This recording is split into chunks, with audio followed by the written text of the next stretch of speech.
Welcome back to the news. Still in local news, the Mahanayaka of the Sri Lanka Ramanya chapter, the most venerable Vevaldeniye Medalankara Thero, passed away yesterday. The final rites are to be observed on Monday, the 3rd of September. The most venerable Vevaldeniye Medalankara Thera was 103 years old at the time of his demise. The remains of the most venerable Thera were placed at a funeral parlour in Colombo this afternoon, and a number of politicians streamed in to pay their last respects. Later, the remains were taken to the Mirigama Shasana Vardhana Pirivena, where the public will receive an opportunity to pay their last respects.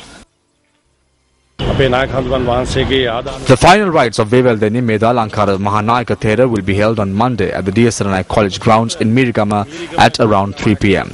President Mahinda Rajapaksa has instructed us to organize a state funeral. Born on the 7th of December 1909 in Millavala, the Mahanayaka Thera obtained his primary education at the Tholangamo Primary School. The Mahanayaka Thera, who was ordained on the 26th of May 1922, held high positions in the Ramanya chapter from 1950. In 1998, the Thera was named the Mahanayaka of the Ramanya chapter. In recognition of the most venerable Thera's contribution to literature, the Buddhist and Pali University presented him the honorary title of Sahitya Chakravarti. The Thera was also presented with the Agamaha Saddhamma Jyotika Daja title by Burma. In other news, the Department of Meteorology says that the southwestern monsoon has become active. Several areas experienced drought conditions due to the delay in the onset of the southwestern monsoon. Labugama experienced the highest rainfall in the 24 hours that ended at 8:30 this morning. Colombo experienced a rainfall of 28.02 millimeters during the same time period. Meanwhile, the hydro catchment areas are also experiencing rain. Here are some of the rainfall figures received by these areas in the 24 hours that ended at 8:30 this morning. We didn't receive the expected amount of rainfall from the southwestern monsoon. However, from the 23rd, several areas are receiving a considerable amount of rain. Yesterday, a convergence zone was witnessed in the area of the western coast. Therefore, rain was experienced. Today, this situation could be seen off the southern coast. Therefore, the central, Sabaragamu and western provinces, as well as the Galle and Mathura districts are receiving rainfall. The Department of Meteorology warns that fishermen should be cautious when taking to the seas in the south and southeastern region.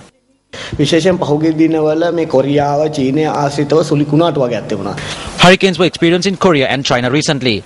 Now the hurricanes are rather weak, but we can see strong winds in the higher atmosphere. Therefore, there is a risk of these high winds reaching the ground level at about 80 kilometers per hour. Therefore, fishermen should pay close attention to this situation.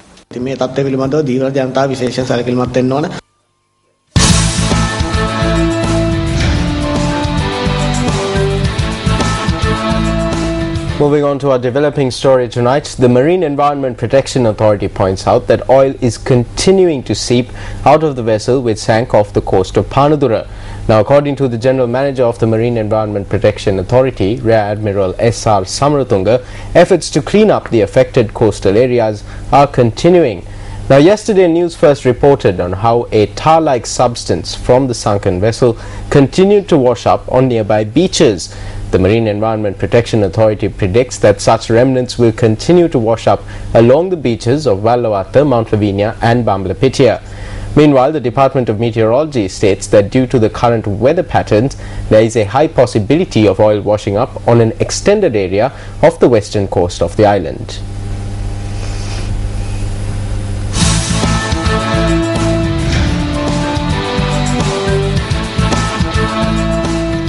The chief priest of the Munneshwaram Bhadrakali Kovil in Shillong says that they have decided to refrain from sacrificing animals this year following a request made by the president through the media. The chief priest noted that this decision was taken after the president made a request to stop animal sacrifices during the exposition of the Kapilavastu relics.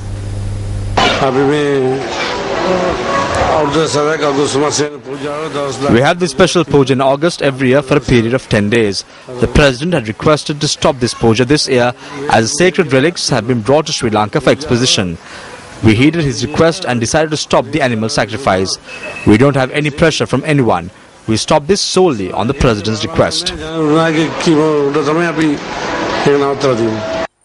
Meanwhile, inter-religious organizations convened a media briefing in Colombo today on animal sacrifices being carried out based on religious beliefs.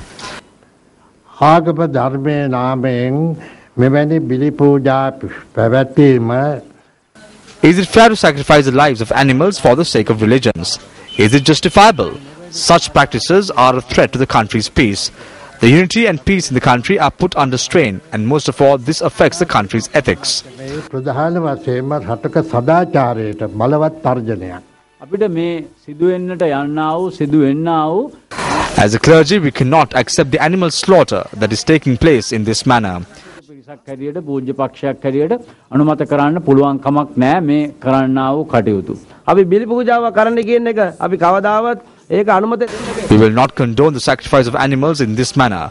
As the therapist said, we should not create divisions among one another by carrying out activities that incite hatred. කරලා ප්‍රශ්නයක් ඇති කරන්නට කවදාවත් ඒකට කිසිම තැනක කිසික විටක ඉඩ දියන්නේ. Minister of Public Coordination and Public Affairs Mervyn Silva also arrived at the media briefing and addressed the media. My people and I will make a visit tomorrow to stop this and express opposition to it. As long as I am alive in this world, I will do this. We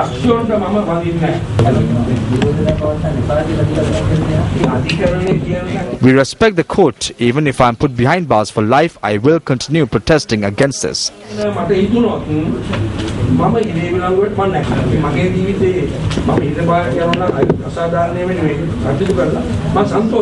Meanwhile, the Jati Kelurume is planning to table a bill to stop the practice of animal sacrifice.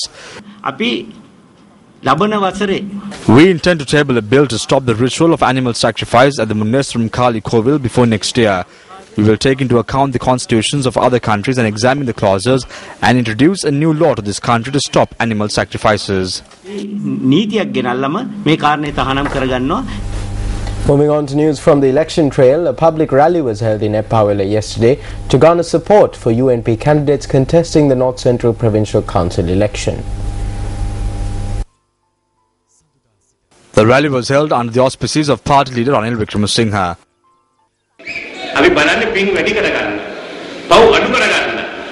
We all endeavour to accumulate merit and reduce our sins so as to shorten our journey in Sasara. We should not lose the merit we have accumulated by committing sin. The Kapilavastu relics have been brought here twice. Do not sin by casting your vote for the alliance in September. Cast your vote for the UNP and save the Provincial Council from this hell.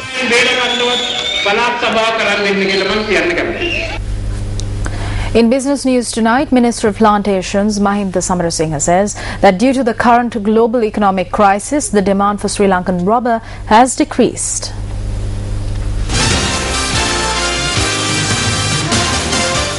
A seminar was held in the Alpete area today to create awareness on the current situation among small-scale rubber estate owners.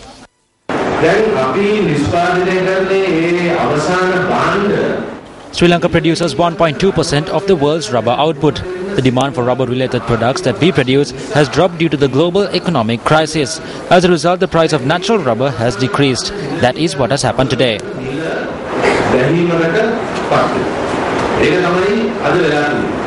Speaking at the occasion, the minister also stated that the government will launch a new program to solve the issues faced by estate owners.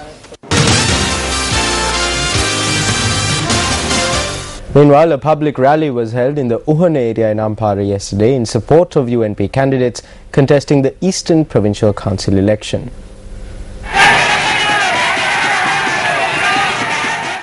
A large crowd attended the rally, which was held under the auspices of UNP Deputy Leader Sajith Premadasa.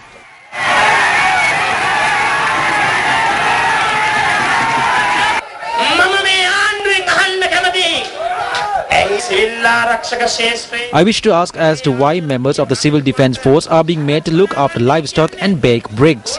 These brave members of the Civil Defence Force took care of our border villagers while the army and the other forces took on the LTTE.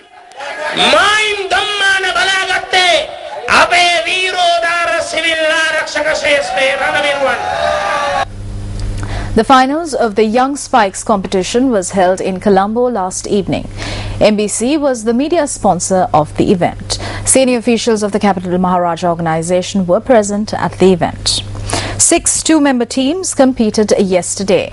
3 teams competed under the topic of CSR, while the other 3 teams competed under the category Integrated Marketing. The winners were announced at the event, and the 2 winning teams will be representing Sri Lanka in the international arena.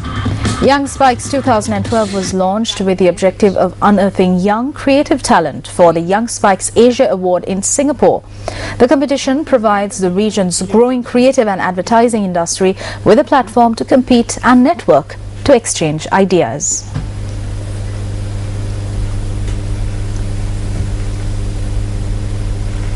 And up next is our special segment Candidates, which provides an equal platform for candidates contesting the upcoming provincial council polls to present their proposals to the public.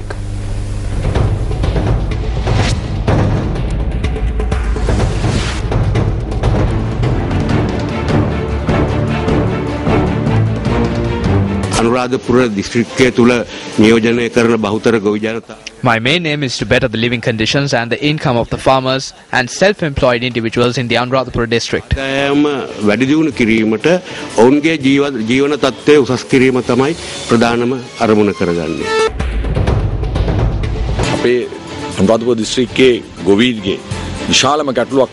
The main issue faced by farmers in the Anuradhapura district is the management of water. I hope to curb corruption in the area and then use that money to provide compensation to the farmers. People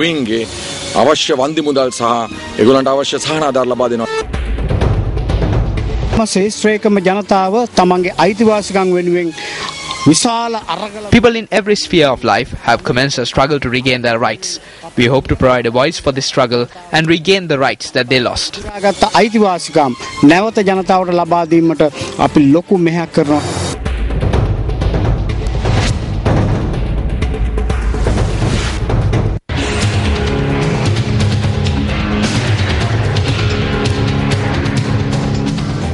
Even though the government is vested with the power to acquire lands for public needs, on the 25th of this month, Action TV revealed that problems have arisen regarding the procedures that were followed when acquiring this farming land with a paddy field located in the Kaludavela area in Panadura under a gazette notification issued on the 25th of May. This farming land was gifted to an elder's home in the Panadura area, which was built to mark the reign of King George V by a wealthy benefactor 52 years ago. The gazette notification to acquire this plot of land was issued on the 25th of May under Clause 38A of the Land Acquisition Act. This clause is used to acquire land for an emergency requirement of the public. However, the Divisional Secretary has informed the Ministry of Land and Land Development that this plot of farming land was being acquired in order to be distributed among the villagers under a program to broaden the village. Action TV also explained that if the plot of land was acquired for such a purpose, a problem arises as to how such a need could be considered as an emergency requirement of the public. The other problem arose regarding the manner in which the Panadura Divisional Secretary has taken possession of this farming land on the 9th of this month. The ownership and possession of a land are 2 different factors. According to the Land Acquisition Act, the first step which should have been taken by the Divisional Secretary subsequent to acquiring the plot of land in accordance with the gazette notification issued on the 25th of May was to take over possession of this land to the government. This was done on the 9th of this month. However, this letter forwarded by the Divisional Secretary to the Panadura OIC is proof that this step was taken merely to mislead the authorities. The Panadura Pradesh Sabha meeting, which was held today, witnessed a heated situation owing to the decision made to acquire this plot of land to the government.